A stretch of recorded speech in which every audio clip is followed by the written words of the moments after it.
आइए सुनते हैं। मुझे पूरा विश्वास है देश और दुनिया के लोग कला और संस्कृति के भारत के नजरिए को, उसकी ताकत को पहचानेंगे और इस काम को बढ़ाने वाले सभी सोशल इन्फ्लुएंसर भी बधाई के पात्र हैं। मीडिया के मित्रों के लिए वो कल का शाम का समय जरा बहुत पैक रहता है, लेकिन आज सुबह से कई टीवी मीडिया वालों ने भी इस कार्यक्रम का पुनः प्रसारण शुरू कर दिया है। आप कल्पना कर सकते हैं ये कार्यक्रम कितना भव्य रहा होगा। साथियों, पिछले वर्ष मैं जुमरई महोत्सव में भी शामिल हुआ था। इस बार मुझे माघ बिहू के अवसर पर आने का मौका मिला है। एक महीने पहले मैं विकास परियोजनाओं के लिए यहां आया था। गुवाहाटी में लोकप्रिय गोपीनाथ बरदोलोई इंटरनेशनल एयरपोर्ट का विस्तार हुआ है। मैंने उसकी नई टर्मिनल बिल्डिंग का उद्घाटन किया था। साथ ही नाम रूप में अमोनिया यूरिया कॉम्प्लेक्स की आधारशिला रखी थी। ऐसे सभी अवसरों ने भाजपा सरकार के विकास भी विरासत भी इस मंत्र को और मजबूत किया है। यहां कुछ बंधु चित्र लेकर के आए हैं और ऐसे खड़े हैं, थक जाएंगे। आप भेज दीजिए, मैं ले लूंगा। आप आगे कलेक्ट करवा लीजिए। एसपी जी के लोग, ऐसे जो लोग चित्र लेकर आए हैं उनसे ले। अगर पीछे आपका आता पता लिखा होगा तो मेरी चिट्ठी जरूर आएगी। इधर भी, इस तरफ भी कोई नौजवान लंबे अरसे से कंधे पे कंधा खड़ा करके खड़ा है। मैं आप सब कलाकारों का धन्यवाद करता हूं। आपके प्यार के लिए, आपकी इस भावना के लिए मैं आपका आदर करता हूं।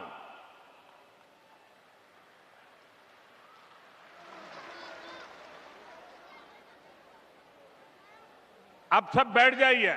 जो यहां भी है वो ले लीजिए भाई, उनको परेशान मत कीजिए। साथियों, असम के इतिहास में कलियाबोर का अहम स्थान है। असम के वर्तमान और भविष्य के लिए भी ये स्थान बहुत महत्वपूर्ण है। ये काजीरंगा राष्ट्रीय उद्यान का प्रवेश द्वार भी है और ऊपरी आसाम की कनेक्टिविटी का भी केंद्र है। यहीं से महायोद्धा लसित बोरफुकन जी ने मुगल हमलावरों को बाहर करने की रणनीति बनाई थी। उनके नेतृत्व में असम के लोगों ने साहस, एकजुटता और दृढ़ संकल्प के साथ मुगल सेना को पराजित किया था। ये केवल एक सैन्य विजय नहीं थी, ये असम के स्वाभिमान और आत्मविश्वास का जयघोष था। अतीत में यहां से पूरे पश्चिमी असम की जिम्मेदारियां संभाली जाती थी। अहोम शासन के समय से कलियाबोर का रणनीतिक महत्व रहा है। मुझे खुशी है कि भाजपा सरकार में अब ये क्षेत्र कनेक्टिविटी और विकास का अहम केंद्र बन रहा है। साथियों, आज बीजेपी पूरे देश में लोगों की पहली पसंद बन गई है।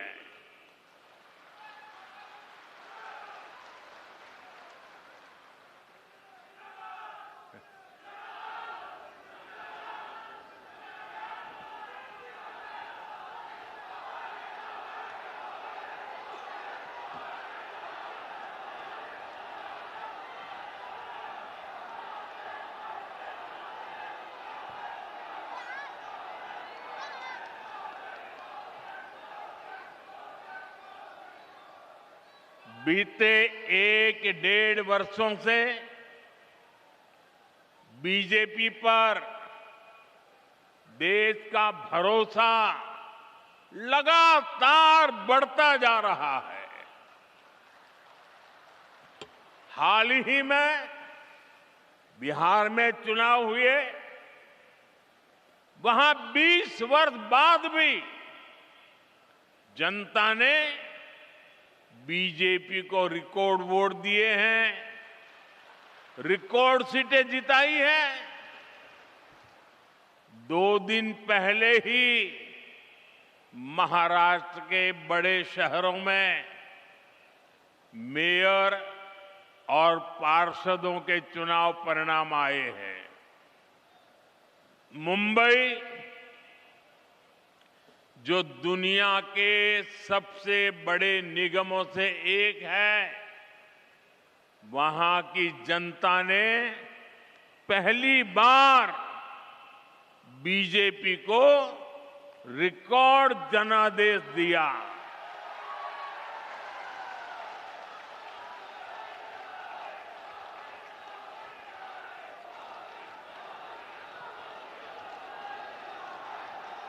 देखिए, जीत मुंबई में हो रही है, जश्न काजीरंगा में मनाया जा रहा है।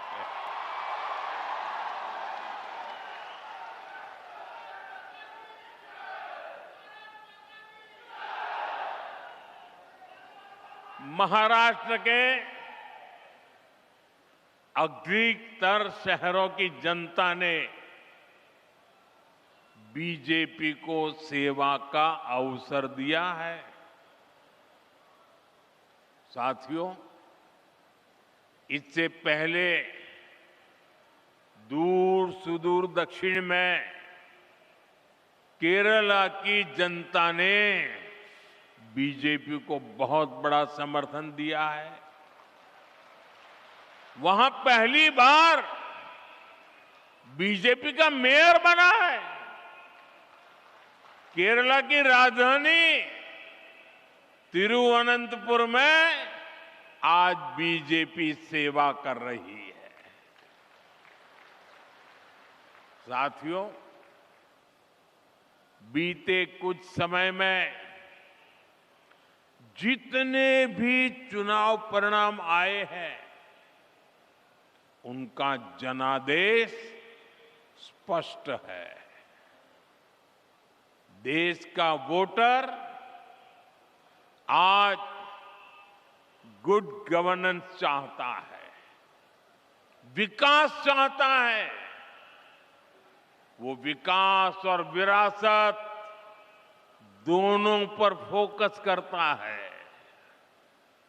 इसलिए वो बीजेपी को पसंद करता है।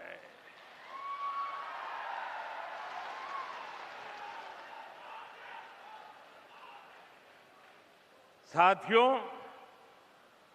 इन चुनावों का एक और संदेश है। कांग्रेस की नेगेटिव पॉलिटिक्स को देश लगातार नकार रहा है।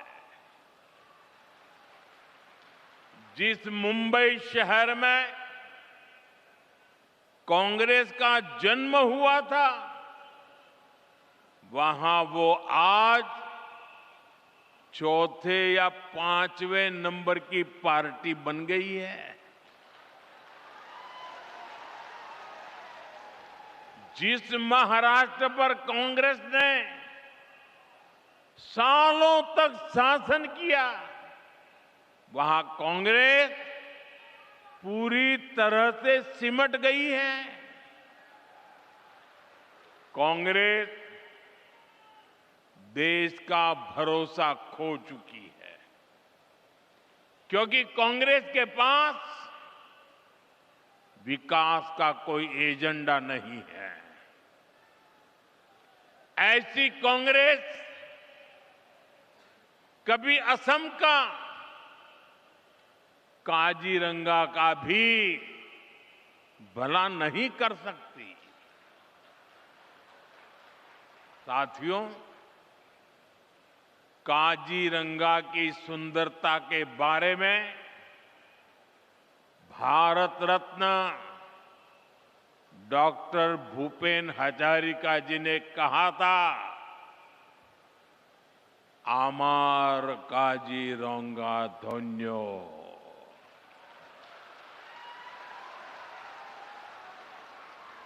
प्रकृति दुनिया कुलात खेली, आमार मोर होल पुण्यो।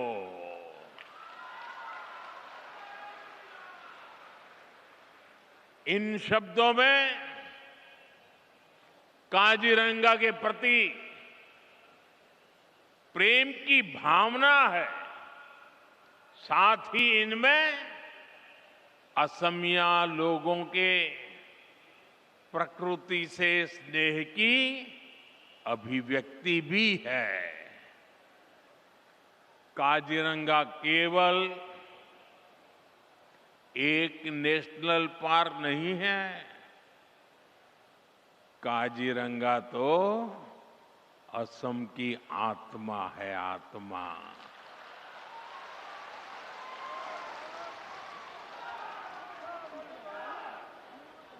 ये भारत की बायोडायवर्सिटी का एक अनमोल रत्न भी है। यूनेस्को ने इसे वर्ल्ड हेरिटेज साइट का दर्जा दिया है। साथियों, काजीरंगा और यहां के वन्य जीवों को बचाना केवल पर्यावरण की रक्षा नहीं है, यह असम के भविष्य और आने वाली पीढ़ियों के प्रति हमारा दायित्व भी है। और सिर्फ मोदी का नहीं, आपका भी दायित्व है। और इसी को ध्यान में रखते हुए आज असम की धरती से नए प्रोजेक्ट की शुरुआत हो रही है। इनका बहुत व्यापक प्रभाव होगा। मैं इन प्रोजेक्ट के लिए आपको बहुत बहुत बधाई देता हूं। साथियों, काजीरंगा एक सींग वाले राइनो का घर है। हर साल बाढ़ के समय जब ब्रह्मपुत्र का जलस्तर बढ़ता है, तब यही सबसे बड़ी चुनौती सामने आती है। तब वन्य जीव ऊंचे इलाकों की तलाश में निकलते हैं। इसी रास्ते में उन्हें नेशनल हाईवे पार करना पड़ता है। ऐसे समय में राइनो, हाथी और हिरण सड़क के किनारे फंस जाते हैं। हमारा प्रयास है कि सड़क भी चलती रहे और जंगल भी सुरक्षित रहे। इसी विजन के तहत कलियाबोर से नुमालीगढ़ तक लगभग 90 किलोमीटर लंबा कॉरिडोर तैयार किया जा रहा है। इस पर लगभग 7,000 करोड़ रुपए खर्च किए जाएंगे।